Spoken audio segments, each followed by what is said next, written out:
नमस्कार, मी वृषाली कदम. जय महाराष्ट्राच्या एन्काउंटर या खास कार्यक्रमामध्ये आपल्या सगळ्यांचं स्वागत आहे. आज एन्काउंटरमध्ये आलेली असामी ही अतिशय खास आहे. त्याचं कारण असं की या व्यक्तीनं सगळ्या राजकीय पक्षातल्या नेत्यांना अगदी सळोकी पळो करून सोडलेलं आहे. आपल्यासोबत अंजली दवानी आहेत. अंजलीताई, खूप खूप स्वागत आपलं जय महाराष्ट्रमध्ये. खरं तर अंजली दवानी यांचं आज एन्काउंटर करणं इनफॅक्ट मी ते नाव बघितल्यावर मीच घाबरले. मला वाटलं एन्काउंटर म्हणजे माझा करणार की काय, कारण आतापर्यंत मी लोकांचे करायचे पण म्हणजे शब्दांनी. अगदी. तर आज ते बघून मी आधी घाबरले. म्हटलं आता काय प्रश्न विचारते माहित नाही. पण जसं मी मगाशी म्हटलं की सगळ्याच राजकीय पक्षातल्या नेत्यांना, म्हणजे मला असं वाटतं कुठलाच पक्ष असा सुटला नसेल की ज्याच्यामध्ये काही त्या व्यक्तीनं काही गोष्टी केल्या असतील किंवा त्या लिगली नसतील आणि त्या तुम्ही रेज केल्यात, असं मला वाटतं एकही पक्ष सुटलेला नसेल. तर हे सगळं करत असताना इतका अभ्यास करावा लागतो. हे सगळं करत असताना दमछाक होत नाही का दमानी यांची? दमान यांची दमछाक छान कॉम्बी घातलंस. होते, नक्कीच होते, कारण तेवढे कागदपत्र वाचायला लागतात, रिसर्च करावा लागतो आणि ती करण्याची माझी एक सिस्टम आहे जी मी कधी हवं असेल तर दाखवेन, प्रेक्षकांना सुद्धा दाखवेन. मला असं वाटतं की आत्ताच्या घटकेला ना काही लोकांनी लढणं गरजेचं आहे. हे मी स्वतःला सुद्धा सांगते, कारण कित्येक वेळा असं वाटतं आपण करतोय त्यातनं साध्य काय होतं आहे, काहीच होत नाही आहे. तीच तीच माणसं त्यांच्या विरुद्ध लढलो, ते सगळे परत आलेत. भुजबळ आले, अजित पवार आले, खडसे यानं त्या मार्गाने परत आले. तर आपण जे लढतोय त्याला काही अर्थ तरी आहे का, असा प्रश्न देखील वाटतो. पण असं वाटतं की नाही, आपण लढलं नाही तर काय होईल, आणि यासाठी असंख्य प्रयत्न करावे लागतात, कारण हे सगळं जनतेपुढे मांडणं गरजेचं आहे. मग मला असं वाटतं की त्यांना खरंच आता जागं होणं गरजेचं आहे, कारण आमचा लढा जो आहे, मी स्वतः कधीच राजकारणात नाही, समाजकारणात नाही, दूर दूरपर्यंत कुठचाही संबंध नव्हता आमचा. पण what has really triggered you की आत्ता मला वाचा फोडली पाहिजे? मग तो आप पक्षाला तेव्हा की त्याच्या आधी कशा काही घटना घडल्या होत्या? नाही, 2011मध्ये माझं ना डायग्नॉस्टिक सेंटर होतं सांताक्रूजला, आणि 25 वर्ष मी ते चालवत होते. आणि घर भलं, आपले संसार भला, मुलं भली, त्यांना शाळेत सोडणं आणणं आणि डायग्नॉस्टिक सेंटर चालवणं हेच माझं काम होतं. 2011मध्ये सगळ्यांनीच अण्णांना अटक होताना बघितली, आणि तेव्हा मी काम करताना माझी जे सोनॉलॉजिस्ट होत्या त्यांना सांगितलं की चला आपल्याला लढायला पाहिजे, दिस इज टू मच, हे काहीतरीच होतं आहे. आणि त्या भावनेच्या भारात मी ड्रायव्हरला गाडी काढायला सांगितली आणि आम्ही तिथे आझाद मैदानात पोचलो. आणि तिथून जो लढा सुरू झाला, मग तो इंडिया अगेन्स्ट करप्शनमध्ये मी आधी होते काही काळ, त्यानंतर आम आदमी पक्षाची महाराष्ट्राचे अध्यक्ष होते. आणि त्यानंतर असं वाटलं की जितकं जितकं कळत गेलं, मग मी तो सिंचन घोटाळा काढला, आणि मग कळतंय की पूर्ण महाराष्ट्रात जी 5 इरिगेशन कॉर्पोरेशन्स आहेत, सगळीकडे सेम घोटाळा आहे. धरणांच्या किमती वाढवणं, अमाप भ्रष्टाचार करणं. त्यात मग खोदून खोदून सगळे डिटेल काढून त्याच्यावर PIL केली. मग त्यांनी माझा छळ सुरू केला. मग या सगळं भोगत भोगत भोगत आत्तापर्यंत लढा देत आलो. पण एक परत परत तीच खंत वाटते की त्यातनं साध्य काय होतं आहे, साध्य काय होतं आहे. आपण लढतोय रोज. आता ते जुने सोडा, आता कोकाटे म्हणा, योगेश कदम म्हणा, सगळे म्हणा. नावं बदलली आहेत, भ्रष्टाचाराची पद्धत बदलली आहे, पण नाही, भ्रष्टाचार होतोय. सेमच्या सेम राहिलं आहे. आणि आपण जर ना याचा एक शांतपणाचा विचार केला, आणि हे मी नेहमी म्हणते की कसं असतं, एखादा छोटासा शाळेतला वर्ग आहे, आणि त्या वर्गात पहिले 1-2 जे येतात, नंबर 1 नंबर 2, ते डॉक्टर होतात, इंजिनियर होतात, चार्टर्ड अकाउंटंट होतात, त्याच्यानंतरचे असे अकाउंटंट होतात, क्लार्क होतात. आणि जो गाळ असतो ना, ते बॅक बेंचर्स असे गुंडगिरी करतात, मवाली असतात. हळूहळू ते राजकारणात जातात, म्हणजे मर्डर बिडर झाल्यानंतर ते राजकारणात जातात. आणि जो पहिला आलेला असतो ना, त्याच्यावर ते राज्य करतात. आणि जो पहिला आलेला असतो ना, तो असा फार हुशारीने असं सांगतो की मी बोरिवलीहून चर्चगेटनी फर्स्ट क्लासनी जातो, पण हे पजेरो घेऊन फिरतात. हे दुर्दैव आहे. हे आपलं राजकारण आहे आता सध्याचं. बरं, पण हे सगळं करत असताना एक स्ट्रेंथ कुठून मिळते?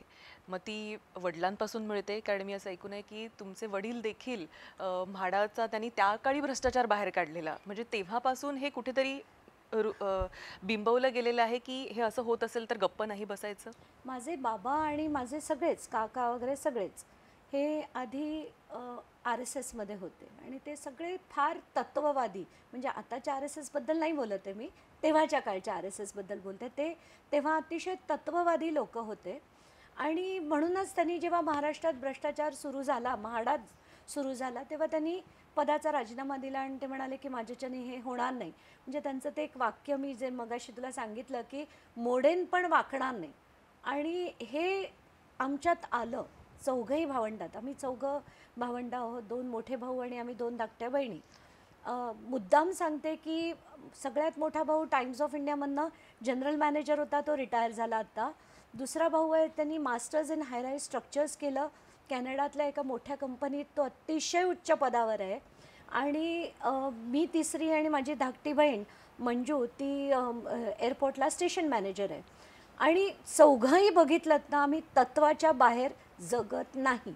म्हणजे आणि हे संस्कार आमच्यावर जे आले आहेत ते बाबांकडनं आले आहेत. ते आम्हाला नेहमी म्हणायचे की आपण कष्टाने कमवायचं, आपल्याकडे जेवढं आहे तेवढ्यात राहायचं आणि समाधान मानायचं. तर मला असं वाटतं की आता ना हे समाधान, अमुक अमुक शब्दांचा सगळ्यांना विसर पडत चालला आहे. त्याच्याकडे ते पैसे आहेत, मग माझ्याकडे का नाही, मग ते कसंही करून लुबाडणं, हे जे सगळं चालू आहे ना, ते बंद झालं पाहिजे खरं तर. मग त्यावेळी बाबांनी देखील लढा दिलेला होता अशा त्या काळात भ्रष्टाचार जो काही होत होता किंवा त्यांना निदर्शनात आला त्यावेळी? ॲक्च्युली ते ना खूप तापट होते, ते माझ्यावरनं कळतच असेल.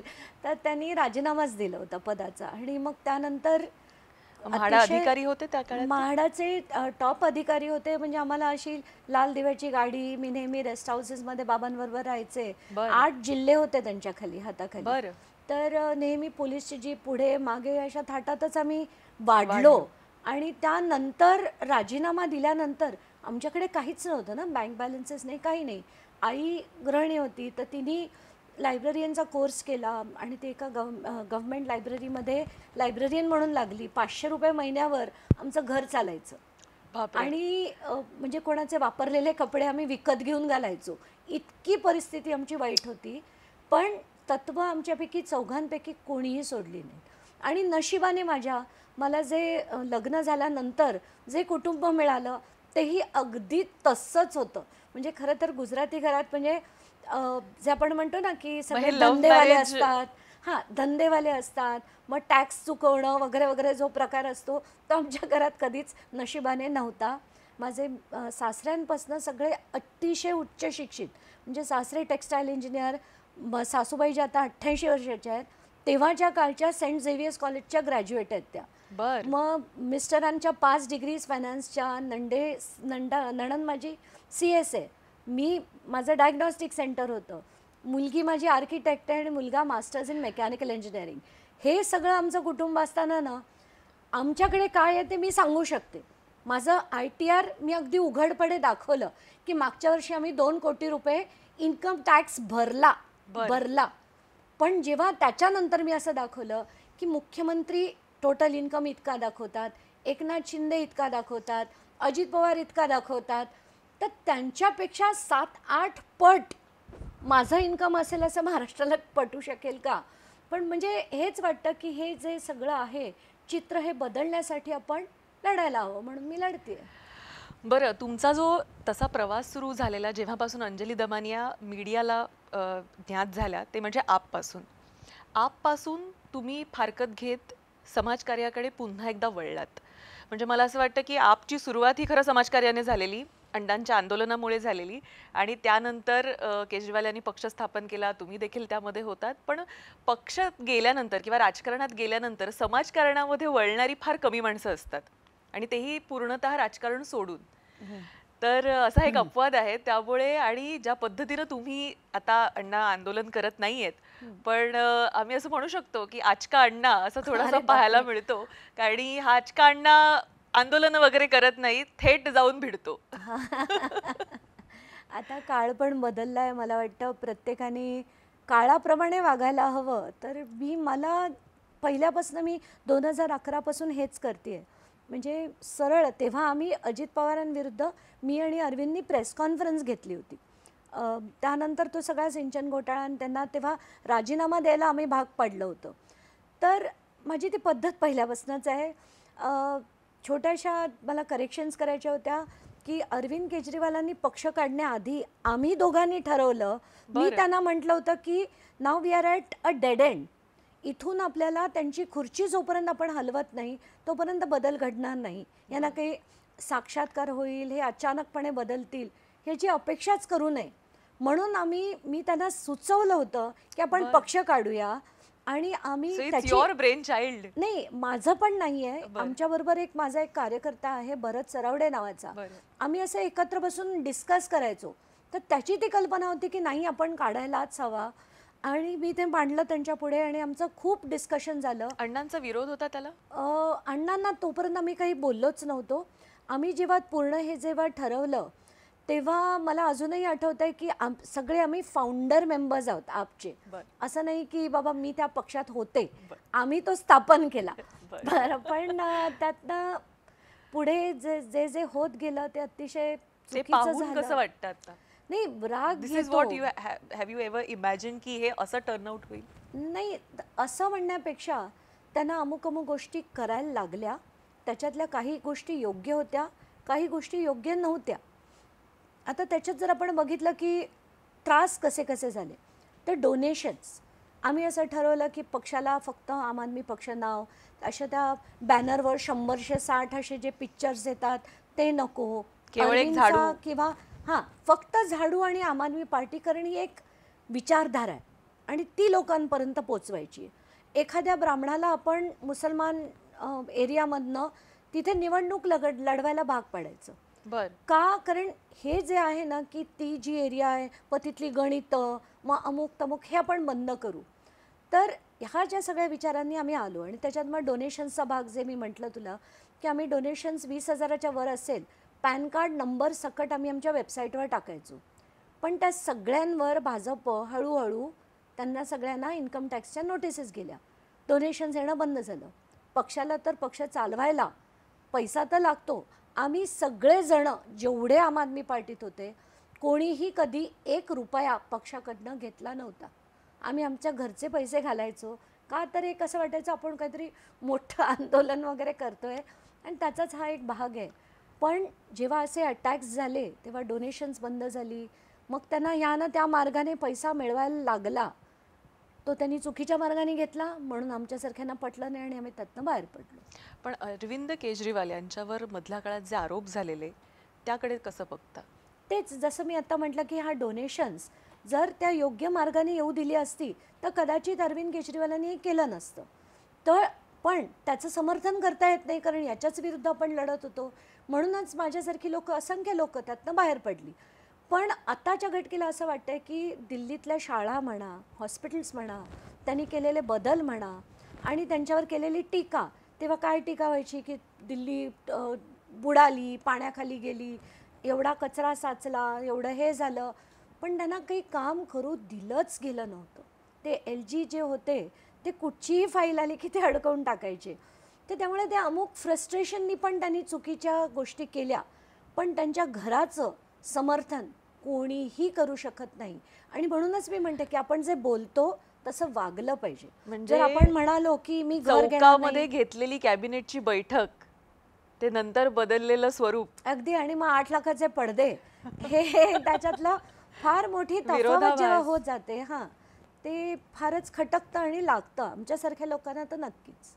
जसं मी मगाशी म्हटलं की राजकारणात गेल्यानंतर एखादी व्यक्ती समाजकारणाकडे वळेल असं फारसं म्हणजे पाहण्यात आलेलं नाहीये.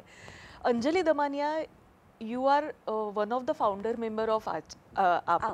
तर तुम्हाला असं वाटलं नाही का की बाबा हे इथं आपण जरा विचार केला होता काहीतरी नवीन बदल घडवण्याचा, हे नीट वर्कआउट झालेलं नाहीये, तर आता आपण आपल्या पद्धतीनं नीट वर्कआउट होईल असा एखादा पक्ष काढावा असं नाही वाटलं का? इनफॅक्ट मी तर आता ह्याच्यानंतर नोव्हेंबरच्या निवडणुकीच्या रिझल्टच्या दुसऱ्याच दिवशी मी खरं विचार करून आम्ही ती पत्रकार परिषद पण घेतली की आपण महाराष्ट्रात एक नवीन पक्ष काढायला पाहिजे. प्रत्येक वेळेस आम्ही आणि त्याचे सगळे डिटेल, त्याची 150 त्याला व्हॉलेंटियर्स लागतात, जे मेंबर्स लागतात, सगळं जमा केलं, त्यांच्या सगळ्या इलेक्शन हे जमा केल्या. पण भीती वाटते. भीती अशी वाटते की बाबा आपण सगळ्या जिल्ह्यांमध्ये समजा कमिटीज बनवल्या, त्याच्यापैकी एखादा कोणी माणूस जाऊन फुटला आणि त्यांनी वाटेल ती चुकीची कामं केली तर पुढे त्याचा एक जो बट्टा होतो तो त्या पक्षाच्याच नावावर लागतो आणि ती एक भीती आहे की सगळेच तितके तत्वावर जगतील का, हा एक प्रश्न पडतो. म्हणून असं वाटतं करूया की नको अशी कश्मकश होते मग ती. म्हणजे अजून कश्मकश आहे, अजून कश विचाराधीन आहे. नाही, नाही. मी खूपदा विचार करते, पण परत मागे हटते की नको, त्यापेक्षा आपल्याला जे झेपतंय तेवढं आपण लढू. अ, मधल्या काळात आपण इतके घोटाळे बाहेर काढले, म्हणजे on a very lighter note तसं म्हणायला गेलं तर म्हणजे धनंजय मुंडे हे प्रकरण तुम्ही बाहेर काढलं. धनंजय मुंडे जितके दिसत नव्हते स्क्रीनवर, इतकं तुम्ही दिसत होतात स्क्रीनवर. Yeah. त्याबद्दल काय सांगाल? म्हणजे नाही. It's a demand from people हां, दॅट दे वॉन्ट पण टू हिअर यू. ॲक्च्युली मी आता हल्ली खरं असं कधी मी सांगत नाही, पण जेव्हा जाते तेव्हा लोकं मला म्हणतात, "आम्ही तुमचे व्हिडिओ नेहमी थांबून बघतो." आणि एक जण तर आत्ता मला एका आमदाराचा तो पी-ए होता. तो मला आत्ता एक मी सय्यारा पिक्चर होता ना, ते बघायला गेले होते बरं. सासूबाईंबरोबर. तेव्हा तो आला आणि मला म्हणतो, "आम्ही ना असं मी काम करत असताना घरी पोहोचलो की तुमचे व्हिडिओ लावतो. तुम्ही जे म्हणता ते लिहून त्यांना आमदारांना पोहोचवतो." म्हणजे ऐकून इतकी गंमत वाटली. पण लोकांच्या वेगवेगळ्या रिॲक्शन्स आणि कित्येक लोकं म्हणतात, आम्हाला असं वाटतं आम्ही बोलतोय. पण तेच आहे ना, कारण आपण सामान्य माणूस जो खाली रस्त्यावर असतो, त्याला फार काही म्हणजे हे राजकारणाचा राग येतो, चीड येते आणि तीच मी मांडते नेहमी, कारण मी पण सामान्यच आहे. पण मुंबईमध्ये इतका काळ वास्तव केल्यानंतर तुम्ही बीडसारखं प्रकरण हाती घेतलंत आणि काय नेमकं असं ट्रिगर झालं होतं तुम्हाला की आता तिथे मी गेलं पाहिजे, तिथे मी पाहिलं पाहिजे? मला ना कोणी खूप कंप्लेंट केली होती का किंवा काय नेमकं झालं होतं? नाही, नाही. कसं झालेलं तेव्हा जेव्हा अधिवेशनात हे सगळं चालू होतं आणि टी व्हीवर बघत होते, तेव्हा एकदा असं दाखवलं की मुख्यमंत्री बोलत होते आणि ते म्हणत होते की असं झालं असेल तर आम्ही हे करू, तसं झालं असेल तर आम्ही ते करू. आणि त्याच्या बाजूच्या स्क्रीनवर धनंजय मुंडे तिथे बसून ते ऐकतानाचा असं तो जो हे होता, ते मी बघितलं. आणि त्याच्यानंतर वैभवी जी बोलली की माझ्या वडिलांना न्याय मिळाला पाहिजे आणि ते बोलता बोलता रडायला लागली. तेव्हा मी माझ्या काही जवळच्या पत्रकारांना विचारलं आणि ते म्हणाले की ती अतिशय हुशार मुलगी आहे, तिला 10वीला पण काही 96% वगैरे मार्क मिळाले होते आणि आता ती 12वीला आहे आणि हे सगळं असं झालं आहे. ते ऐकून खरं डिस्टर्ब व्हायला होतं. आणि तेव्हा मी ठरवलं की आपण होईल तेवढी मदत तरी निदान या प्रकरणात करू. आता मी तिथे जाईन असं मला वाटलं नव्हतं, पण हळूहळू ज्या पद्धतीने ते होत गेलं, तो राग थोडा अनावर झाला आणि मग मी ठरवलं नाही आपण जाऊया. ज्या दिवशी मी म्हटलं की मी आता तिथे जाणार, त्याच्या दुसऱ्याच दिवशी कळतंय की जितेंद्र आव्हाड पण तिथे जाणार, शरद पवार पण तिथे जाणार. 28 तारखेला 28 डिसेंबरला तिथे आक्रोश मोर्चा होणार होता पहिला. तर मी जाहीर केलं की मी त्या दिवशीपासून तिथे पोहोचणार. त्याच्या दुसऱ्याच दिवशी कळलं की हे येणार, तमुक येणार. मी विचार करते की याच्यात ही माणसं ह्यांना काय माहीत नाही का धनंजय मुंडे कसे आहेत? जितेंद्र आव्हाडांना माहिती आहे, शरद पवारांना माहिती आहे, संदीप क्षीरसागरांना माहिती आहे, दसांना माहिती आहे आणि हे सगळेजणं सेम आहेत. मग मी यांच्याबरोबर कशी राहणार? म्हणून मी ठरवलं मी नाही त्यांच्याबरोबर जाणार. मी त्या आक्रोश मोर्चात गेले नाही. आम्ही कलेक्टर ऑफिसच्या बाहेर बसून ते आंदोलन केलं आणि असं वाटत होतं की काहीतरी एकदम हे करायला हवं. म्हणून आम्ही तिथे सत्यशोधक आंदोलन असं नाव दिलं त्याला. आणि प्रत्येक गोष्टीचं मग तिथे आम्ही एक्साईज डिपार्टमेंटमध्ये गेलो, कारण मला कराडनी बरेच बार चालू केले, तर ह्याची डिटेल्स मिळाले होते. मग प्रत्येक ठिकाणी स्वतः जाऊन ती माहिती काढून, महाजेनकोमध्ये जाऊन राग घोटाळा काय आहे ते काढून एक एक गोष्ट आम्ही मांडली, एक एक गोष्ट. आणि ते आता सुरुवातीला जेव्हा कळलं तेव्हा मी बघितलं यांच्या सगळ्यांच्या हातात पिस्तुलं होती. मग गुगल सर्च केलं, मग ईमेल केले कलेक्टरना की मला त्याचा डेटा द्या की किती गन लायसन्सेस मिळाले. मग कळतंय की 8 गन लायसन्सेस बीडमध्ये दिले गेले. मग मी जालन्याचं बघितलं, परभणीचं बघितलं. त्यानंतर सरकारनं लायसन्सवर सुद्धा निर्बंध लावले. ताबडतोब. मग मी त्यांना तेच म्हटलं की एवढी लायसन्स बीडमध्ये कशासाठी आणि कोणी दिली एवढी? मग एक एक मुद्दा आपण मांडत गेलो.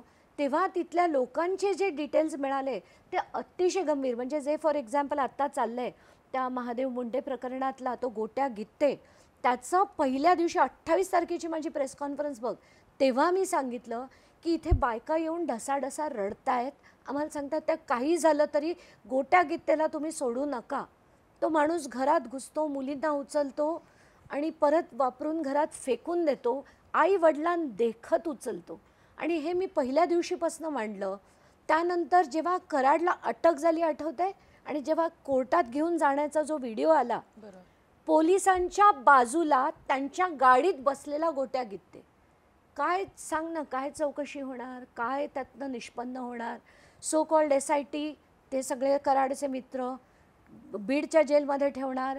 तर एक व्यक्ती म्हणणार, चाटे म्हणणार की मला अमुकच तुरुंग पाहिजे, आणि ते त्याला दिलं जातं. हे सगळं बघून ना हळूहळू तो राग बिल्डअप होत गेला, आणि मग मी ठरवलं एक एक गोष्ट आपण बाहेर काढायची आता. जसं मी म्हटलं की धनंजय मुंडे हे प्रकरण तुम्ही हे घेतलं. मला एक सांगा, 4 वर्षांपूर्वी हेच धनंजय मुंडे तुमच्याकडे त्यांच्या बहिणीची फाईल घेऊन आले होते? ऑफकोर्स. तर धनंजय मुंडे जेव्हा माझ्या घरी 4-5 वर्षापूर्वी असेल, तर आधी एक तेजस ठक्कर नावाचा कोणतरी होता. त्यांनी मला फोन केला की धनंजय मुंडेला तुम्हाला भेटायचं आहे. तर मी म्हटलं हां, घरी या मग. तर म्हणे नाही नाही, हम बाहेर काही मिल सकते की. म्हटलं मी बाहेर कधीच कोणाला भेटत नाही, तुम्हाला यायचं तर घरी या. तर रात्री जवळजवळ 10-10:30च्या सुमारास ते घरी आले होते, आणि फाईल्स घेऊन आले होते, आणि म्हणाले की पंकजा मुंडेच्या त्या फाईल्स आहेत आणि तुम्ही त्याच्यावर करा. मी त्यांना शांतपणे, आता घरी पाहुणे आले आहेत म्हटल्यावर त्यांना अतिशय शांतपणे म्हटलं, मी अशी सगळी कामं करत नाहीत, आणि आम्ही लढतो ते आम्हाला जेव्हा योग्य वाटतं तेव्हा आम्ही लढतो. म्हणून मी त्या प्रकरणावर कधीही काम केलं नाही. त्यांना चहा पोहे खायला घातले आणि पाठवून दिलं. पण तेव्हा मला कळलं की एक राज घनवट नावाचा माणूस आहे.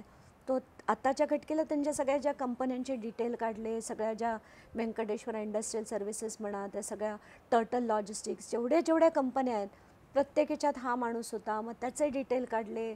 करत करत करत जेव्हा मला असं वाटतं की आत्ताच्या घटकेला त्यांच्या ज्या परत येण्याबद्दल जे बोललं जातं आहे, का बोललं जातं आहे मला कळत नाही. त्यांचा राजीनामा कशावर झाला, ज्या पण पद्धतीने त्यांना जी क्लीन चिट मिळालेली आहे हां. आता एका प्रकरणामध्ये, ते पण मी सांगते.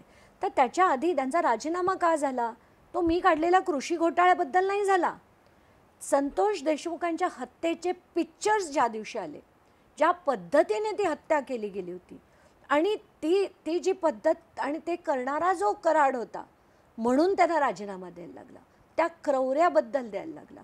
तर मला असं कुठेतरी वाटतंय की आत्ताच्या घटकेला जर कोणी म्हणत असेल की त्यांना क्लीन चिट मिळाली आहे, एक तर ती क्लीन चिट नाही आहे. कृषी घोटाळ्यातल्या टेंडरिंग प्रोसेसवर फक्त ते एक पिटिशन होतं, त्याच्यातल्या भ्रष्टाचाराबद्दल नव्हतं. मी आता जे मांडलं आहे, आता माझे जे हिअरिंग चालू आहे लोकायुक्तांपुढे, ती खरं तर आत्ता 5 तारखेला हिअरिंग होतं. कालच मला फोन आला की ते आता 21 तारखेवर टाकलं आहे. तर लोकायुक्तांकडे जे हिअरिंग आहे ते मी क्लिअरली काय म्हणते आहे की मला एक गोष्ट 100 रुपयाला मिळते. तर समजा 92 रुपयाला मला नॅनो युरिया मिळालं, आणि ते 4च बॉटल मी घेतल्या, तर माझं सरकार 220 रुपयाला 19.5 लाख बॉटल्स कसं घेऊ शकेल? हा भ्रष्टाचार नाही का? हे मुद्देसूद आपण जे मांडलं आहे ते त्याच्यात मांडलं गेलं नव्हतं. म्हणून ही क्लीन चिट तर नक्कीच नाही आहे. चीटरला क्लीन चिट मिळूच शकत नाही. बरं, पण हे सध्याचं जे राजकारण तुम्ही बघताय, म्हणजे एकटे धनंजय मुंडेच नाहीये, तर अनेक मंत्र्यांवर सगळेच. आरोप झालेले आहेत. म्हणजे अनेक प्रकरणं तुम्ही देखील बाहेर काढलेली आहे. सध्या दमानिया कुठल्या विषयावर काम करतायत का? मला ॲक्च्युली रोज इतके लोक येऊन भेटत आहेत ना, आणि सगळ्यात जास्त आता कोणाला आपण ना कसं आहे वृषाली, की एखाद्या व्यक्तीबद्दल बोलायला सुरुवात केली ना की म्हणतात हां तुम्ही याच्याचबद्दल बोलतात, हां तुम्ही त्यांच्याचबद्दल बोलतात, हां तुम्ही फडणवीसांना सपोर्ट करतायत, असं मी बरेचदा ऐकलं आहे. आता खरं तर फडणवीसांची माझी ओळख 2011मध्ये झाली. सिंचन घोटाळ्याचे पेपर मी माझ्या हाताने त्यांना दिले होते. तेव्हा ते आमदार होते, आणि त्यांना महाराष्ट्रात जास्त लोक ओळखायचे पण नाहीत. पण प्रत्येक गोष्टीला आपण आज कोणाविरुद्धही लढले, मग तुम्ही OBC नेत्यांविरुद्धच लढताय, मग तुम्ही अमुकांविरुद्धच लढताय. आम्हाला माहीत पण नसतं ते काय आहेत, कुठल्या जातीचे आहेत, कुठल्या धर्माचे आहेत. मग तुम्ही वंजारींना टार्गेट करताय. मग आता महादेव मुंडेंची केस मी लढतीये, मग ते वंजारी नाही आहेत का? असे म्हणजे काय यांना बोलावं कळत नाही. आम्हाला फक्त एक दिसतंय की हे सगळं बदलायचं आहे. तर आता परत मला तेच म्हणावंसं वाटतं की टार्गेटिंग करून करणं हा आपला त्यातला मुद्दा कधीही नव्हता आणि कधी राहणार नाहीये. मला परत एकदा तुझा प्रश्न सांगशील का, म्हणजे मला म्हणजे परत सध्या त्याच्यावर- कुठल्या विषयावर काम हां, करते? सध्या कुठल्या, तर असे असंख्य विषय घेऊन मी दर मंगळवारी आणि दर गुरुवारी लोकांना भेटते. सगळेजण घेऊन येतात. त्यात 2च दिवसापूर्वी माझ्याकडे योगेश कदम यांच्याबद्दल सगळी माहिती घेऊन आले आणि ती माहिती देत असताना ते मला त्यांच्या कंपनीचं नाव सांगत होते. योगसिद्धी, सिद्ध योगसिद्धी आहे आणि सिद्ध योग आहे. म्हणजे का, तर योगेश आणि सिद्धेश आणि सिद्धेश आणि योगेश म्हणून त्यांची ते सगळ्या कंपन्यांची नावं होती. तर सिद्धेश म्हटल्यावर मला असं आठवलं की अरे हे तर ते पोल्युशन कंट्रोल बोर्डाचे. तेव्हा मला आठवलं की एक आमचा कार्यकर्ता माझ्याकडे आलेला आणि मला म्हणाला, अरे म्हणजे रडायलाच लागला तो, की आमची कंपनी बंद केली. तर मी म्हटलं कशाने बंद झाली? तो म्हणते अरे दी हम लोग वो छोटे चाय के कप है ना जो रास्ते में मिलते हैं वो बनाते हैं और हमारी कंपनी को रेड करके बंद कर दिया उन्होंने. म्हणजे प्लास्टिकचे कप होते म्हणून पोल्युशन कंट्रोल? नाही, ते कागदाचे कप होते, पण त्याच्यात जे प्लास्टिकचं कोटिंग असतं त्यांनी होऊ नये, त्यांनी त्रास होतो म्हणून पोल्युशन कंट्रोल बोर्डाने त्याच्यावर रेड्स करवून ते बंद केले. आता तुम्ही प्रक्रिया करायची असेल, तुम्हाला ते फेज आउट करायचे असेल, मी समजू शकते. पण या सगळ्या उद्योगधंद्यांचे सगळ्यांचे मशीन्स घेऊन गेले आणि त्यांना सांगितलं की अमुक प्रकारचा कागद वापरायचा. बरं. माझं लगेच सर्च चालू होतं. तेव्हा कळतं की अल्फा कार्बनलेस पेपर नावाची एक कंपनी आहे. मग मी त्याचे डिटेल्स शोधले. त्याचे डायरेक्टर्स कोण आहेत बघितलं. लक्ष्मण कदम त्याचे डायरेक्टर आहेत. वृषाली श्रीकांत शिंदे त्याचे डायरेक्टर आहेत. म्हणजे श्रीकांत शिंदेंच्या पत्नी आणि लक्ष्मण कदम हे त्यांचे श्रीकांत शिंदेंचे सासरे, म्हणजे एकनाथ शिंदेंचे व्याही. मग मी जेव्हा हे प्रकरण होत आहे की नाही, तेव्हाच कोपरी ठाण्यावरनं माझ्याकडे काही लोक आली होती. त्यांच्या मिडल क्लास लोक, साधी साधारण लोक, त्यांचं पूर्णच्या पूर्ण ठाण्यात मोठी कॉलनी होती, अमुक बिल्डिंग्स होते. त्याला C1 डिक्लेअर केलं गेलं. सगळी मस्त बिल्डिंग, मी फोटो दाखवते, फोटो काय व्हिडिओ दाखवते, मस्त बिल्डिंग.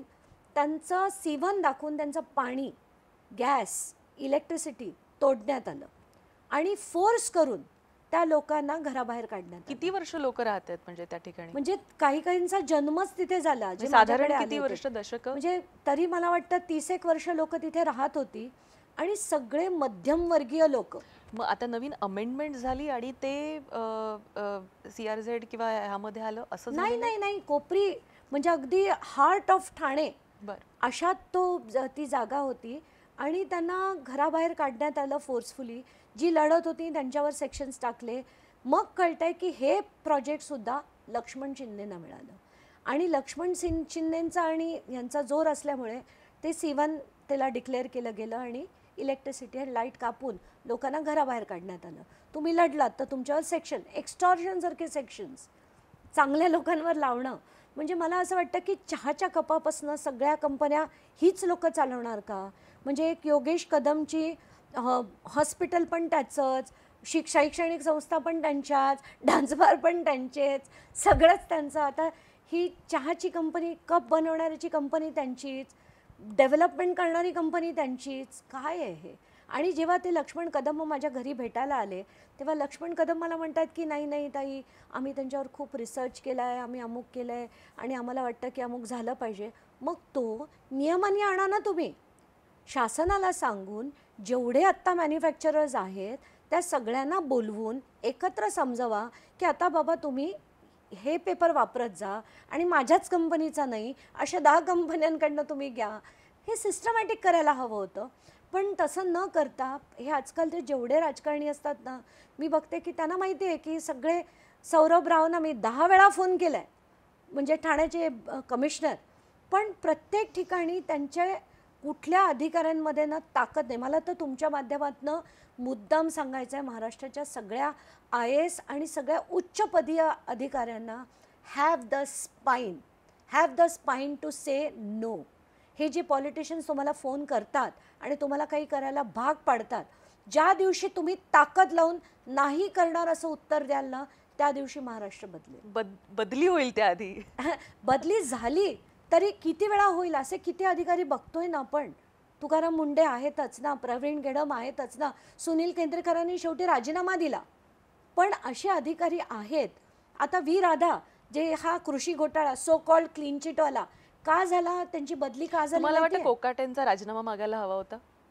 कोकाट्यांना बाहेर काढून टाकायला पाहिजे होतं राजकारणातनं. अशा माणसांना म्हणजे एकदा नाही, त्यांनी किती वेळा अपमान केला, किती वेळा काय काय म्हटलं. आता अशा माणसाला, आणि त्याचं ना आज मी सकाळी मुद्दाम, माझी ती सवयच आहे, मी सगळं सर्च केलं. तर हे आधी 99 मध्ये राजकारणात आले. बरं. आल्यानंतर आधी ते काँग्रेसमध्ये होते, काँग्रेसमधनं राष्ट्रवादीत गेले, राष्ट्रवादीमधनं शिवसेनेत गेले, शिवसेनेमधनं राणेंच्या बरोबर बाहेर पडून परत काँग्रेसमध्ये आले, त्यातनं ते भाजपमध्ये गेले, भाजपमधनं इंडिपेंडंट लढले आणि परत राष्ट्रवादीत आले आणि ते आता मंत्री बनले आहेत. म्हणजे 26 वर्षात 8 वेळा जो पक्ष बदलतो, त्याला कुठली विचारधारा आहे, कुठली देशसेवा करायची आहे, कुठली शेतकऱ्यांच्या भावना तो समजून घेईल. पण आता त्यांना क्रीडा पैसे मंत्री झालेले बनवायचे आहेत, आहेत. क्रीडा मंत्री झालेत नाही, कसं बघ? त्याच्यावर तर आपण खूप जोक्सही ऐकले की आता याला पण, रवीला पण एक हे देऊन टाका म्हणून. पण मला असं वाटतं की जो माणूस 2 वर्षात आता 70चा आला, क्रीडा मंत्री, एखादा चांगला तरुण की ज्याला खरंच कनेक्ट आहे आणि युवकांशी तो कनेक्ट होऊ शकेल, असा बनवायला हवा. पण ज्या महाराष्ट्राला 10वी पास अर्थमंत्री लाभलेत, म्हणजे ज्यांना ॲसेट काय, लायबिलिटी काय हे कळत नसेल, ते अर्थमंत्री आहेत. तर आपल्याला हे क्रीडा मंत्री नक्कीच चालले पाहिजेत. संजय शिरसाटांबद्दल काय सांगाल? आता काय बोलायचं, म्हणजे त्यांचं VIDC प्रकरण आपण बघितलं, MIDCच्या लँडचा घोटाळा आपण बघितला, त्यानंतर ते अख्खीच्या अख्खी बॅग उघडी होती पैशाची भरलेली, हे सगळं जेव्हा स्पष्टपणे दिसतंय, त्यानंतर मी अख्खं जेव्हा त्यांच्या सामाजिक न्याय विभागात म्हणजे साईट अटेंडंट हे पद दाखवलं गेलं, पण होते कोण? Security guard. आणि ते सिक्युरिटी गार्ड का नाही म्हणाले? कारण त्यांच्या मंडळा थ्रूच अपॉइंटमेंट करणं भाग होतं, पण तसं करायला नको, पैसे खायला हवेत, म्हणून साईट अटेंडंट नाव दिलं आणि तसं टेंडरिंग प्रोसेस केलं. ह्या सगळ्या गोष्टी दाखवूनसुद्धा ते तिथे चिटकत आहेत. त्यामुळे कठीण आहे, काय बोलायचं. त्यांच्या मुलाचं प्रकरण बाहेर आलं, किती आली, तरी जर कोणाला लाज वाटत नसेल तर आपण काय म्हणणार? सुरेश धस सध्या शांत झालेत. सुरेश धस, त्यांच्या विरुद्ध मी 2011 पासून लढत होते. 11-12 म्हणजे जेव्हा आम आदमी पक्ष झाला तेव्हापासून मी जेव्हा बीडला जायचे, तर म्हणून मला आता आश्चर्य वाटलं की जेव्हा ते धनंजय मुंडेंच्या विरोधात बोलायचे. कारण मला असं वाटतं ह्यांचं ना सगळ्यांचं मस्त असं सेटिंग असतं की आत्ताच्या घटकेला परबांचं पण कालच आपल्याला कळलं आहे की योगेश कदमचे काका काही त्या परबांना जाऊन भेटले आहेत वगैरे. तर हे सगळं यांचं कसं असतं की तू लढल्यासारखं दाखव, मग तुझ्या स्कॅम्स विरुद्ध मी बोलणार नाही, माझ्या स्कॅम्स विरुद्ध तू बोलू नको, पण मुद्दा मांडायचा, हो हा करायची. तर तसंच धसांनी केलं. धसांची दहशत कमी नाही आहे, त्यांचे गैरव्यवहार कमी नाही आहेत, ह्या सगळ्या गोष्टी सर्रास चालतात. आणि मी त्यांच्या विरुद्ध तो 2012 पासून लढत होते, म्हणून आत्ता त्यांच्याबरोबर मी कुठेही तुम्हाला दिसले नाही. पण हे सगळं करत असताना जसं तुम्ही म्हणालात की शेवटी हातात मिळालं काय, निष्पन्न काय होतं? नाही ना मिळत. मग हा बदल घडला पाहिजे असं नाही वाटत का? आणि त्यासाठी म्हणून आपण सक्रिय राजकारणात उतरलं पाहिजे असं नाही वाटत का मनात? नाही, मला आता किंवा इंडिपेंडंट म्हणून तरी पक्ष हा वेगळा भाग झाला. आता त्याच्यावर नाही कधी मी विचार केला. मला जेव्हा मी आम आदमी पक्ष सोडला तेव्हा हे सगळ्या प्रस्थापित पक्षाच्या सगळ्यांनी विचारून झालं, पण अगदी सगळ्याच पक्षांनी, मला नावं नाही घ्यायची आहेत कोणाचीच, पण मला असं वाटतं की I don't think I am cut out for that. कारण इंडिपेंडंट म्हणून मी काही साध्य करू शकणार नाही. आता मी कुठल्या पक्षात जायचं म्हटलं तर आजूबाजूला जे चाललेलं असेल ते बघवणार नाही. मग पुन्हा जर मी आम आदमी पक्षात टिकू शकत नसेल तर ह्या इतर पक्षात तर शक्यच नाही, असं स्ट्रॉंगली वाटतं. म्हणून मी तो प्रयत्नही केला नाही. त्यामुळे अखेरकार अंजली दवानिया, म्हणजे जसं मी मगाशी म्हटलं की आज का अण्णा असं दिसतं आम्हाला त्याच्यामध्ये, की अण्णा जर, म्हणजे त्या काळात आम्ही अण्णांची आंदोलनं पाहिलेली होती, ह्या काळात जर तसं आंदोलन किंवा तसे मुद्दे घेऊन किंवा सत्याची कास पकडून जर पुढे जायचं असेल तर थेट जाऊन भिडावं लागतं, थेट जाऊन अजित पवारांना भेटावं लागतं आणि फाईल द्यावी लागते. हो हो, अगदी भेटावं लागतं, भिडावं लागतं, सगळं ठीक आहे. आणि पण सगळ्या 4 FIR, 39 डिफेमेशन केसेस 6 जिल्ह्यांमधल्या ते झेलावंही लागतं. आणि नशिबाने तेवढा पैसा तरी आहे आज आमचा, म्हणून मी लढू तरी शकते. माझ्या जागी जर कोणी सामान्य एखादी स्त्री असती, एक सामाजिक कार्यकर्ता, तर तिला लढणं पण शक्य नव्हतं. इतके हे जेरीला आणतात. पण यावेळेस त्यांना एक वेगळी व्यक्ती मिळाली आहे की जी त्यांना पुरून उरेल अशी आहे. तर लढूया, बघूया. मला तेवढं जेवढं झेपेल तेवढं मी नक्कीच लढेन. जसं मी सुरुवातीला म्हटलं की ही जी फायर असते की मला काहीतरी करून दाखवायचं आहे, मला काहीतरी लढायचं आहे, सत्य समोर आणायचं आहे, हे तुम्हाला वडिलांपासून मिळालं. घरातली जसं तुम्ही म्हटलात की भावंडं देखील ह्याच विचारधारेची आहेत, सासरचे देखील आहेत. पण हे सगळं करत असताना कधी मुलं असं म्हणत नाहीत का की आई आता बस झालं गं? ॲक्च्युली ते जेव्हा खडसेंचं मी लढत होते ना, तेव्हा मला एकदा अचानकपणे असं एक फोन आला होता आणि "तू अंजली बोल रही है ना, तू खडसे के खिलाफ लढना छोड़ दे, नहीं तो तेरा जीना हराम करेंगे." आणि तो जेव्हा पूर्ण ते कॉन्व्हर्सेशन झालं, मी कट केला, तेव्हा दाऊद 2 दिसलं होतं त्याच्यावर. मी तो नंबर लगेच ते जॉईंट CP क्राईम होते, त्यांना संजय सक्सेना म्हणून, त्यांना तो नंबर पाठवला. आणि पुढे त्याचं काय झालं मला अजूनपर्यंतही त्यांनी सांगितलं नाही आहे. पण त्या दिवशी मात्र माझ्या घरच्या सगळ्यांनी मला सांगितलं होतं की मुलांनी स्पेशली दोन्ही मुलांनी मला तेच सांगितलं होतं की mamma please, like this is too much, like बाकी तू करते आम्ही काही म्हणत नाही, पण हे तर फार होतं आहे. पण मी ठरवलं की मला, आणि किती वेळा त्यांच्याकडनं सिक्युरिटी दिली गेली. सिंचन घोटाळ्यापासनं भुजबळांविरुद्ध लढले तेव्हा, आणि मी लिहून दिलं आहे की मला सिक्युरिटी नको. इनफॅक्ट एक गंमत म्हणून सांगते, मी आत्ता परवा नालासोपाऱ्याला गेले होते एका कामासाठी. तिथे एका ऑफिसमध्ये जात होते, ते एक माणूस स्कूटरवर चाललेला, त्यांनी स्कूटर यू टर्न मारून आणली. मला म्हणे तुम्ही त्याच का? मी म्हटलं हो मी तीच आहे. तर म्हणे मग तुम्ही अशाच, असा हात करत म्हणतो तुम्ही अशाच आहात. मी म्हटलं म्हणजे काय? तर म्हणे नाही म्हणजे Without सिक्युरिटी security. नाही आहे तुम्हाला. म्हटलं नाही नाही, मी मला गरज नाही त्याची. आणि मी हसले. तर तो पण असा त्याच्या चेहऱ्यावरचं ते प्रश्नचिन्ह होतं, ते इतकं क्यूट होतं की असं गंमत वाटते बघून की लोकांना पटतच नाही की विदाऊट सिक्युरिटी कोणी जाऊ शकेल. पण मला असं वाटतं की इंदिरा गांधीला मारायचं तेव्हा मारलं, राजीव गांधीला मारलं, बेनझीर भुट्टोला मारलं. इथे लिहिलं आहे जे व्हायचं ते. आपण आपलं काम करायचं आणि बाकी सगळं परमेश्वरावर सोडायचं. पण दिस इज व्हेरी करेजियस, कारण इतके इतके भ्रष्टाचार तुम्ही बाहेर काढत आहात. हे असताना किमान स्वरक्षणासाठी म्हणून तरी काही तरतूद करणं हे. माझा गणपती बाप्पा त्याची तरतूद करेल. अंजली दबानिया, तुम्ही कायम मोकळ्या ढाकळ्या बोलत असतात आणि जे असतं मनापासून बोलता. अनेक घोटाळे तुम्ही जे बाहेर काढले ते देखील अतिशय सखोल अभ्यास करून बाहेर काढलेले आहेत. तुम्ही म्हणताय की अनेक प्रकरणं, मला असं वाटतं की आता नेत्यांकडे जेवढे जनता दरबार भरत नसतील तितके तुमच्याकडे भरतायत. रोजची टपाल एवढी येते आणि लिटरली मला असं वाटतं की लोकांची इतकी अपेक्षा वाढत चालली आहे. आता माझ्याकडे काय इन्फ्रास्ट्रक्चर पण तेवढं नाही आहे, कारण सगळ्यांना, आमचे जे तेव्हाचे आम आदमी पार्टीचे कार्यकर्ते होते, सगळ्यांना पोटापाण्यासाठी नोकऱ्या कराव्या लागतात. त्यामुळे प्रत्येकाकडे तेवढा वेळ नसतो. आत्ताच्या घटकेला मी 2015मध्ये माझं डायग्नोस्टिक सेंटर बंद केलं, कारण मला जायलाच वेळ नव्हता. आणि त्यानंतर तरी माझे मिस्टर चांगलेच, म्हणजे मोठ्या पोस्टवर आहेत, आमचं इन्कम लेवल्स चांगले आहेत, म्हणून मी हे सगळं करू शकते. पण if I am the breadwinner of the family, मला हे नाही करता येणार. तर अमुक गोष्टी आहेत ना, त्या आहेत, पण आपल्याला जेवढं मला वाटतं की मला जेवढं झेपेल तेवढं मी नक्कीच करेन. तसं तुम्ही करत राहा आणि महाराष्ट्रासमोर सत्य आणत राहा. खूप खूप धन्यवाद आज आम्हाला वेळ दिल्याबद्दल आणि Thank you. आमच्याशी मनमोकळ्या गप्पा मारल्याबद्दल. Thank you so much. वेळ झाली आता इथेच थांबायची. तुम्ही कुठेही जाऊ नका, पाहत राहा फक्त जय महाराष्ट्र.